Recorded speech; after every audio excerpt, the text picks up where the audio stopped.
Miles. I'm a ham radio operator since 1980. I got it when I was a senior in high school. So that made me about 17 years old, and I'm 56 and a half now. So I've stuck it out. Love the hobby. 3/4 of my friends, if my friends on an amateur radio, they're in emergency medical services. I'm a paramedic by occupation. So anyways, Hamshack Hotline. As a purpose here, let me give you a little rundown of it. The way it was created, a friend of ours, days of mine, John Rogers, K1WIZ. He lives in North Attleboro, Massachusetts. He's an IT guy. He's into cybersecurity, and he's very good at Linux and other different operating systems. And he thought it would be cool just to kind of fool around and have a PBX system. Okay, so now, we're all hands here. We're like, oh my God, what's this guy talking about? He's talking about the internet. Okay? So our whole thing here is to augment communications, not take it over. So anyways, we had it just with a bunch of us together, and we started going back about this. Is, hey, why don't we see if we can get other hams interested in this? Well, we started about a year ago, and we started off with 4 of us, 3 of us, and now we're up over 600 connections worldwide. Again, totally volunteer. So let me just go through this.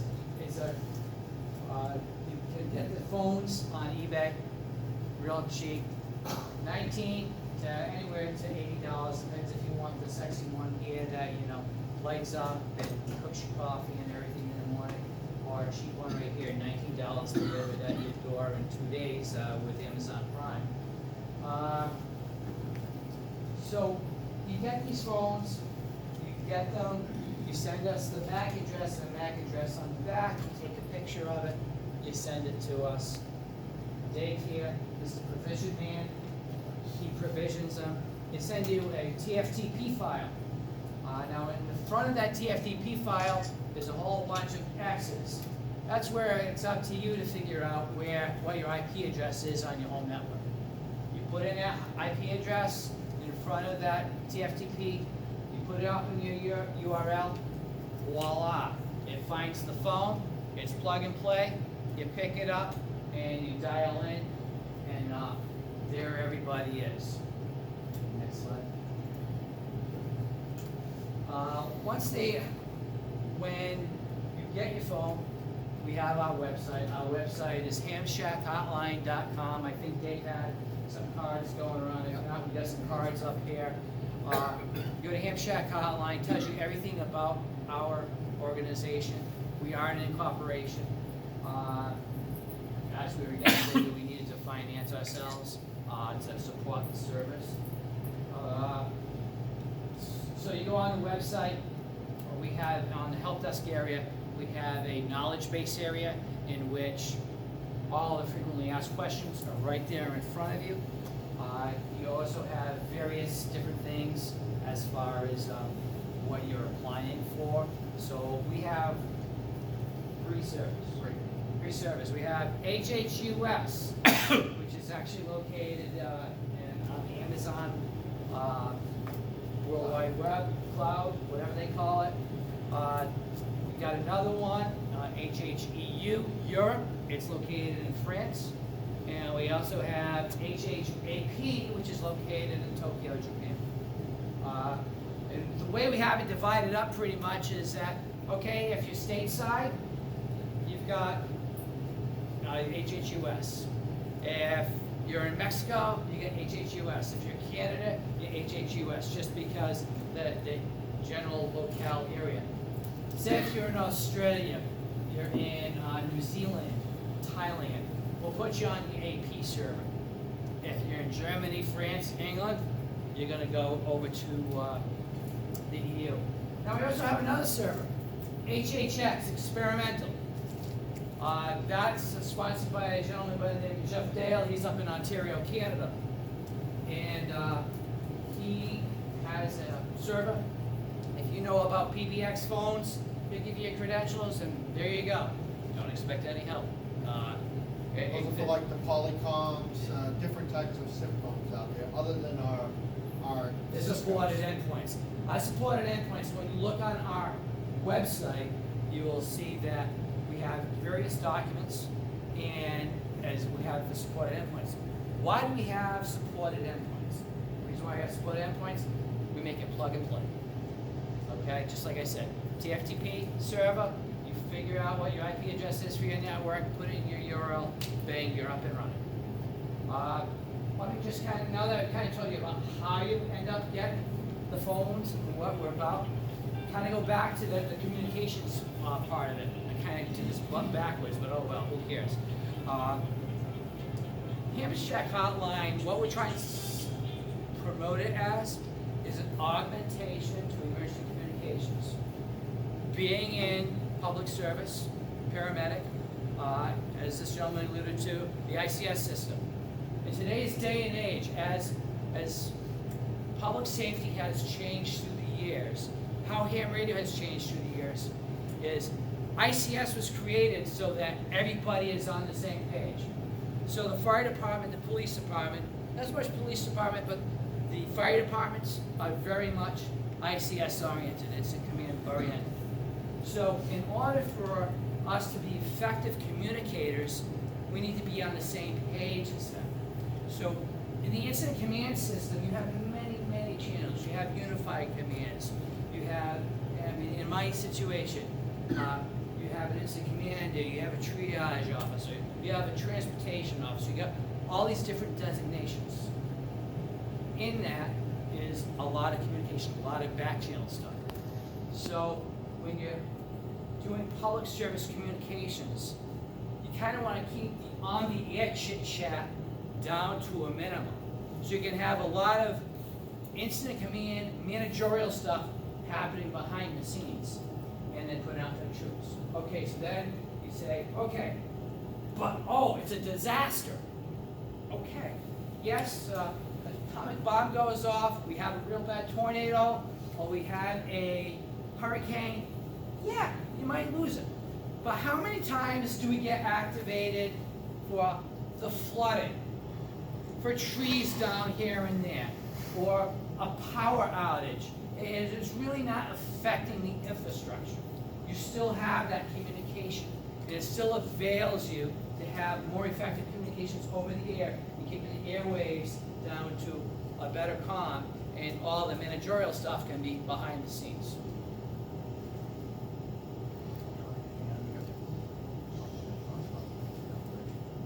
Okay, so the other thing I'm trying to do is get us into National Weather Service. That's kind of been a real tough one to get into. Well, they do have a phone there.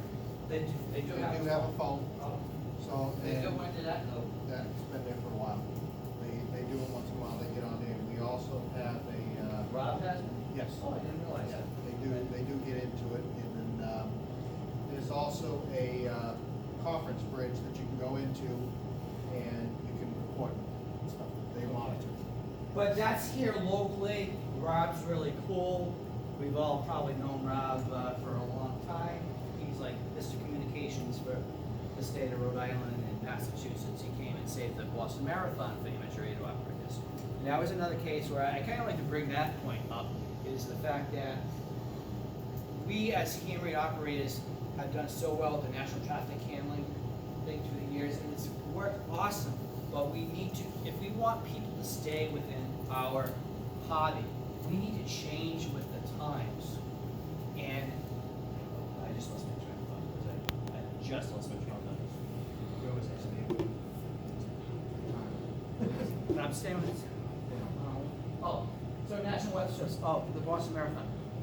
Our local group there was involved in it, and the ham radio operator said, well, we've done it this way for so many years, you know, like this way, there's a highway. Well, the BAA almost went, see you later, amateur radio operators. And I'll say this much, Rob DeCito came in and saved the day for ham radio operators, and it went perfect. It went perfect. So this is where we need to change our thought process with communications and emergency communications. So that also with the National Weather Service is here locally, we're fortunate. However, in other areas, we're having issues. because it being a government operation, everybody's concerned about the security. So we also been talking with different people with mesh networks, where we can get a hop in to the location and a hop out.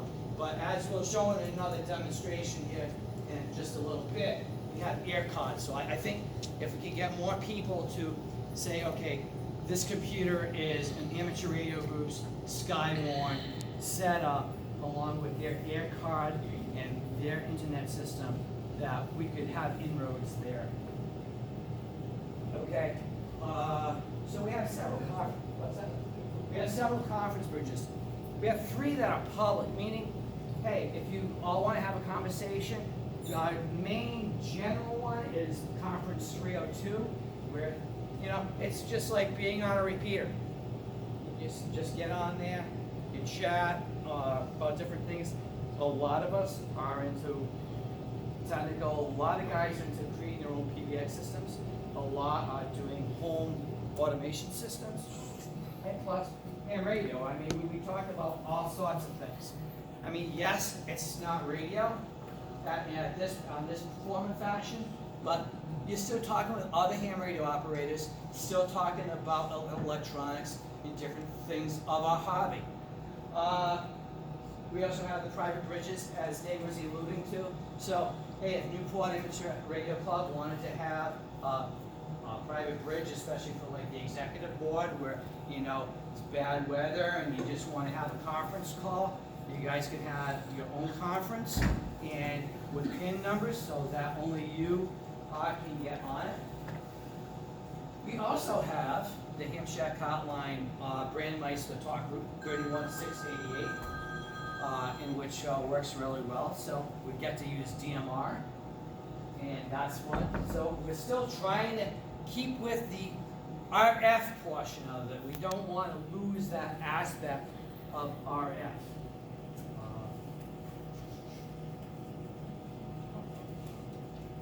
Okay, so we already did the service.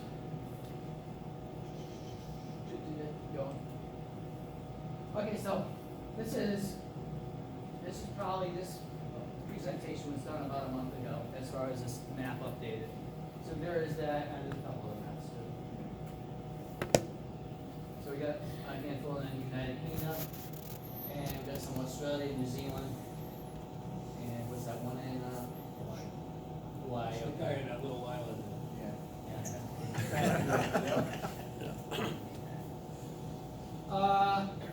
The other thing that we do, okay. So, the other thing I wanted to allude to went on the conference bridges. We also have RF conference bridges. So, actually, you got yours right there? Yep. Hang on. So, actually, I just put on this.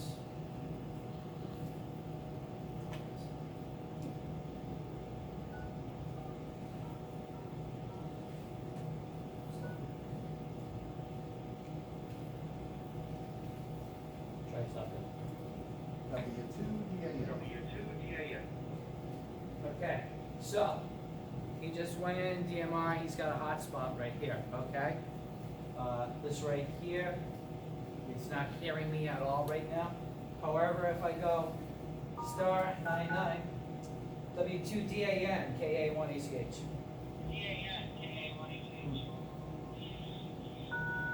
And then you just hit the pound sign. Cuts off the key. So you got a PTT and you got an on key.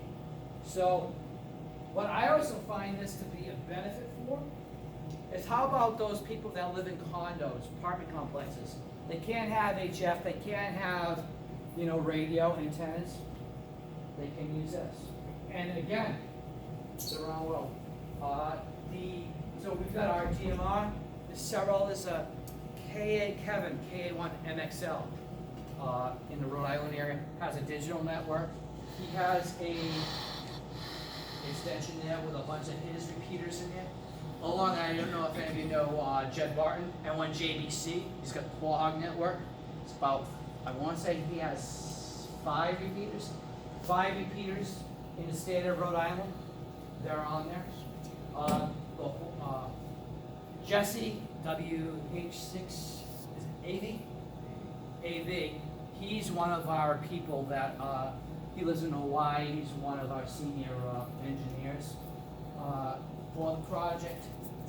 He has a Hawaiian repeater system in there, on there. So there's a lot of options here. It basically all connects, it's all-star.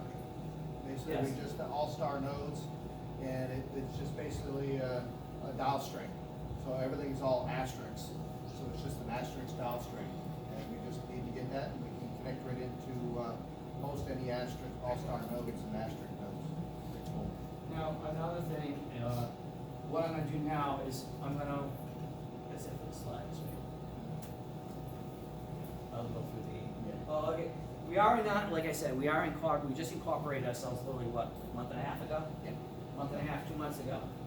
We needed to find a way that we can bring money into the project. We don't get paid, it's totally to pay bills, that's it. So you can donate, we got a PayPal donation there. What really you look for is, if you could afford $1, up to maybe $5 a month, monthly, it keeps the lights on, as we say at Hamshack Hotline. You know, if you can't afford it, you can't afford it, you don't do it. But there's those of us who are more well off than others, and that's understandable, because we're a nonprofit, we can't charge for services, no, by paying, it doesn't mean, oh, I'm gonna get a better location on the map, or I'm gonna get a special service. There's no guaranteed service. We say, in almost in our covenant, in the preamble for the donate page, it says, this is total donation, don't expect anything. It's a total amateur radio project, and it's here, we do the best we can. All of us have full-time jobs, all of us have families. And there's three of us, myself, Dave, and John, who's the founder of it, are the three original people, and we have about a dozen people that back us up nationwide, and that's about it. So we appreciate the time that everybody puts in. So what I'm gonna do here is I'm gonna go on a conference server. I got a bunch of people supposedly that are still standing by. Do that every single time. Come on.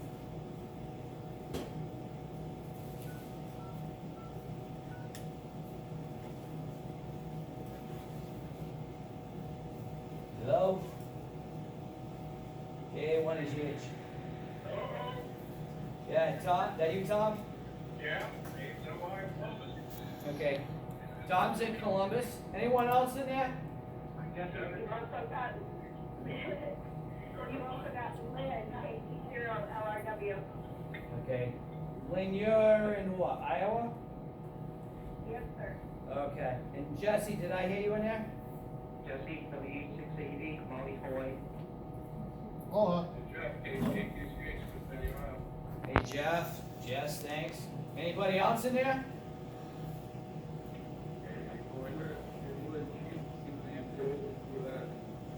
Okay, I got Dave, and did I hear someone else, Providence, Rhode Island? Oh, Murrah. Anyone GKE, anybody know Murrah? It's Murrah. Okay, very good. We're here at the Newport Amateur Radio Club, Middletown, Rhode Island, just giving a demo, guys. I appreciate it. I'm just gonna put you on mute for right now, okay? Thanks. K1AZH. So, there you have it. You can go ahead. Do you have to have internet to use that? Yes. Yes. Yes. Right now, we're connected to an air card. Air card, just over the air. And you can see these are portable. I've had some guy that has an air card in his car. He actually had a phone set up in his vehicle. W880, what's that to you? And you also need a hem license, right? Yes. Yes. Zero LRW also on the. We did for a while do a unlicensed server. That turned We into were, a it crap turned show. out that it didn't work too well, because we were associated with the guild. We do still We associate. are with them. associated with the Worldwide Amateur Radio Guild. Go ahead, sir. Yeah, you need also, what is it, like a DMR ID also? No, not on the phone system. For the DMR though, if you got a DMR radio, it's 31688 time slot 2. Can you just go over what DMR is, please, for us beginners? I'm sorry. What's DMR? Digital mobile radio. digital mobile radio, there's several forms. There's several forms of digital communications. DMR is pretty much the same as Motorola Auto Turbo. They're the original people that created digital, okay? Then you have Icon that has their own brand, NXD in it. Also the standard, pretty much the new and in thing for public safety right now is P25. They're all digital, okay? They have all different codecs. So pretty much remember, digital means if you listen to it on a scanner, you're not gonna hear anything. You're just gonna hear a bunch of shh, because all it is a just it's binary. It's ones and zeros. It's data. Now, how many of you here have D-Star? Anybody here have D-Star? Okay, so one of the differences between D-Star and DMR and like Moto Turbo is that you have error correction.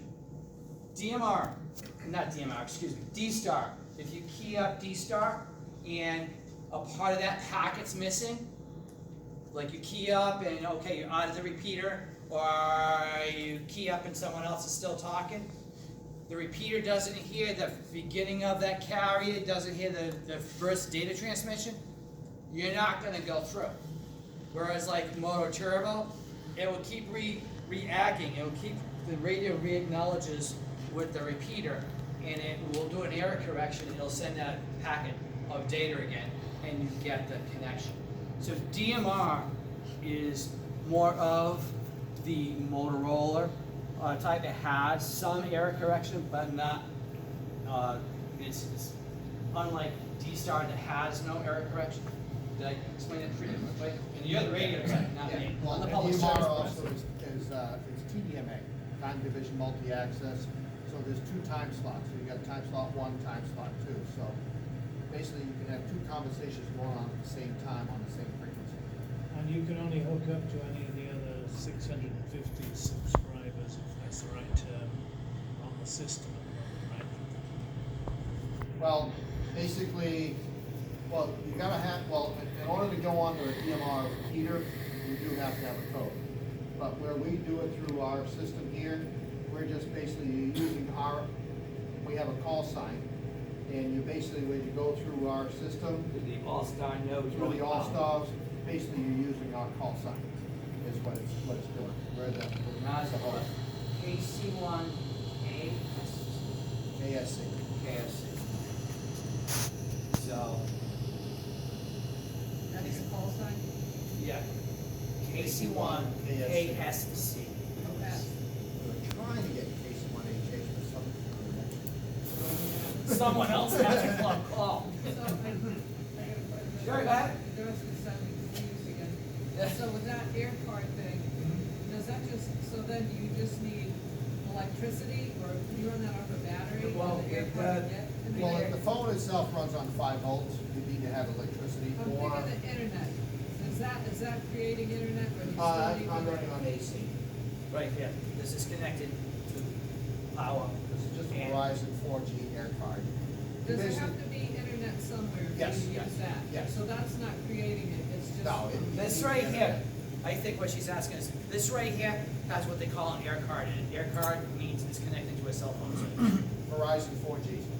Okay? The Oh, phones okay. do not, the phones need internet But you, access. all right, they still need, so the internet has to be up and running to use it. Yes, correct. Okay. And I have a switch here, and then, some of these phones work on PoE, power over internet.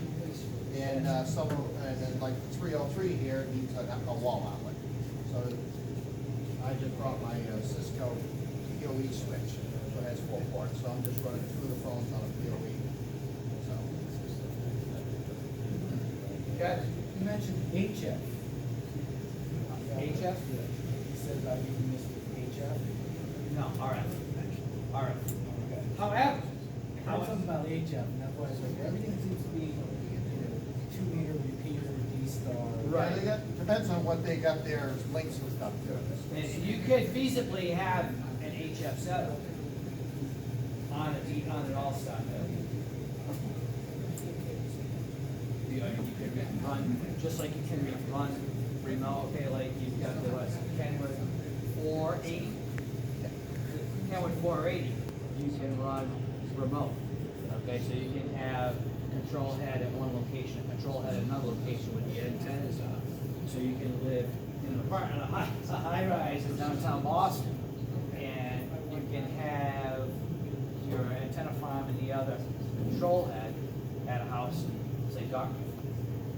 You know, where you have no noise, you have a very low noise floor and all that. So you can run remote by way of internet that way. But through Hamshack Hotline, yes, conceivably, excuse me, you could run HF, but you would have to have a person that has it on an HF frequency, and there's a lot of logistics in it because we have to be certain that whoever is operating that HF frequency is licensed to operate that HF frequency. Now, I know down in Tennessee and Alabama, there's a lot of EOCs out there that are using our Hamshack Hotline. A lot of them. Yeah, one of the biggest ones, Tennessee is really big in it right now. Baton Rouge, Louisiana. They're Baton doing Rouge, it, Louisiana, and they have over 50 they're getting phones. these, cause they're doing these events, they're doing stuff, and then they sit back and not everybody can come back and make the meetings, so they hold a conference call. And a lot of these, people have their phones at their home, so they'll go ahead and call into the conference bridge and talk about stuff. We also do a service where they do activations, where, we can do a call. It'll actually send a voicemail to a certain amount of phones that may be on a list, and it will send out an activation. A blast page. It's Yeah, a virtually voicemail blast, page. that's what it's called, It's a voicemail blast, so it's kind of like a page, okay? Yep. We all remember the old pager days, right? Before we had cell phones and texts and everything, page days, where you can do a blast text, okay? You put the text message in there, and everybody gets a text message. And that, So they you can get a do, voicemail. I mean, that's perfect for like, in the OC, you know, like emergency management, where, okay, it's flooding, you know, down at the beach or something, and you got an emergency activation, and you wanna let everybody know that's on your team, you can send a voicemail blast out to all of your team members. So why do you need the desktop web-enabled phone? Why can't you just do this with a cell phone? Why can't you? Well, you Can. can, okay, you can do it with it, all right, but we require at least a hard phone to get into the system. And now, if you only wanna get a cell phone, which was a program called Groundwire, if you don't wanna get a hard phone, you only wanna do a cell phone to get into But our I think system, what it- but I you think gotta this- go through HHX. But I think what his question was why use this instead of a cell phone? Well, I can say actually one of the biggest things is, in an emergency, you're gonna watch your cell phones go away. Like the Boston bombings, the minute the bombings happen, bang, cell phone service off. Federal government shuts everything Why is down. this on when the cell phone service is on? I'm sorry? Why are those on when the cell phone Because service is the on? internet service isn't, jammed? it's not even jammed, they cut it down for emergency operations. Like, if there's ever an emergency, you almost always will be able to get through with a text. You almost always be able to get through with a text. But as far as a call, they cut the call off.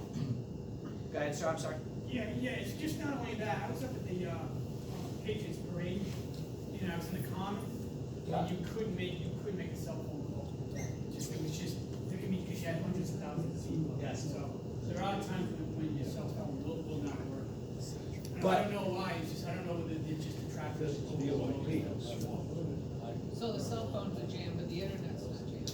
Right, because sometimes the internet is hard. Well, if something big goes on in Rhode Island's in FirstNet, right?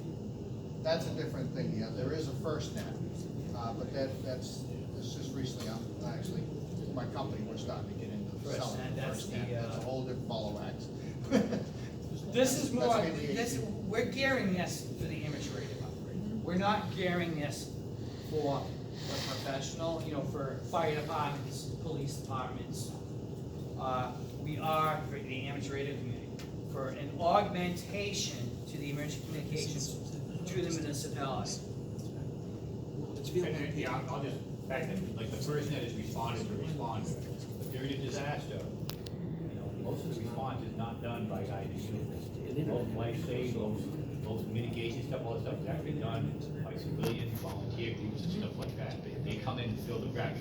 By definition of a disaster, it's beyond the local emergency managers' responders' capability. It's just That like, gap is naturally filled by, again, being that you're an EMS, and I'm an EMS, it's pretty much a disaster in an EMA is the same as a mass casualty is for me. A mass casualty incident is anything beyond what my services are able to handle. So I tend to work for a company in Taunton, Massachusetts. We have 4 ambulances dedicated to town. Anything I say for ambulances, I could actually say I have an MCI. I am beyond the capability of what the X trucks that are dedicated to this city are. So that's just a different way of looking at things and how to compare these. Back onto the HF thing, we do have conference bridges for weak signals. We did start, I remember setting that up and stuff, so somebody was asking. So we set up some conferences that people can get into, weak signals, and various different things, so. I think the other thing too, with Hamshack Hotline, is not only for emergency communications use, but also ham to ham.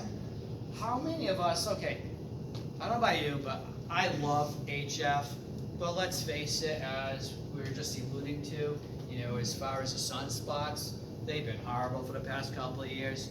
And, you know, unless you're on 75, 80, or 40, you're really not getting anywhere. Every once in a while, you hear something open up, but it's really not bright and sunshiny out in HF lately. So what better way to, you know, still be able to stay in contact with your friends that you talk to on HF, number one. Number two, arranging those contacts. I mean, some people say, oh, that's not fair. I'm like, well, it's no worse than somebody spotting. You know, I'm not putting this one but people spot. We see them, you know, the DX spots. You know, everybody's putting up, okay, this island or this country is here on this frequency. It's no worse than saying, hey, you want to try frequency such and see if you can hear me. Well, what's wrong with that? I think there's many uses if you just tend to look outside the box of, oh, it's internet. I think a lot of people in amateur radio get spooked with that. Willie?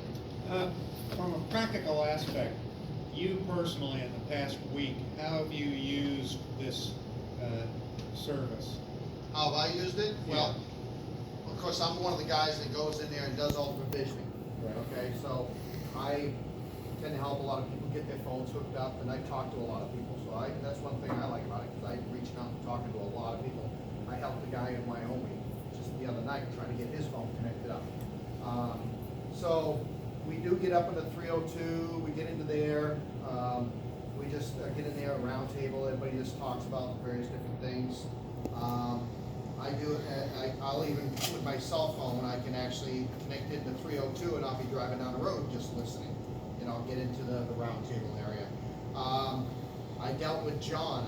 We were trying to get Paul's phone working, so I was working with Paul through the phone system.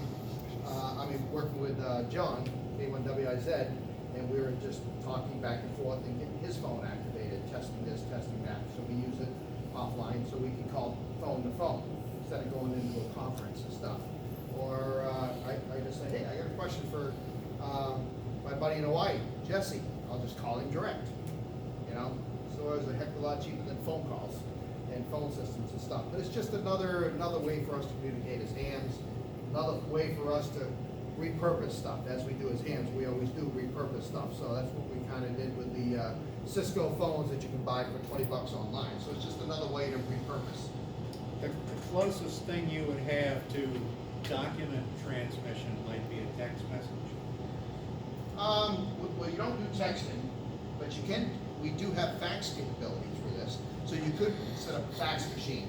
We also have a little unit that's a Cisco 112.